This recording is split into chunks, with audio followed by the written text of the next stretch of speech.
তরকারি না সব পুড়ে গেছে। কি করে? ওই মা, ফোনে বান্ধবীর সঙ্গে একটু কথা বলছিলাম তো, তাই জন্য পুড়ে গেছে। আরে তুমি কোনো ভালোভাবে একটু কাজ বাজ করতে পারো নাকি? তুমি একটু ঠিকঠাক করে কাজ করতে পারো না? ঠিক আছে মা, এরপর থেকে আর হবে না।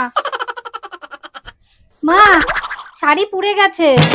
আরেকটা পরে নাও শাড়ি। আমার না, আপনার আপনার ওই পছন্দের ব্ল্যাক কালারের একটা শাড়ি আছে না, ওই শাড়িটাই পুড়ে গেছে। আমার এই ভালো শাড়িটা তুমি পুড়ে ফেলেছো। তোমার দ্বারাই কি কোনো কাজ হবে না নাকি? ঠিক আছে মা, এরপরের থেকে আর হবে না।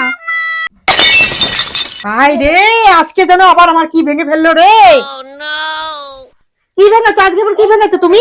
মা, ওই কাচের গ্লাসটা আছে না, ওইটা একটু ভেঙে গেছে। সরি মা, সরি, আর হবে না ওরকম। ওসব ছড়ি ছড়ি বললে কিছু হবে না। ঠিক করে কোনো কাজ বাজ করতে পারো না তুমি নাকি? কালকে থেকে আমি কাজের লোকই রেখে নেবো। তুমি যাও, তোমার আর কিছু করতে হবে না, আমি কাজের লোক রেখে নেবো। যাও, তুমি যাও।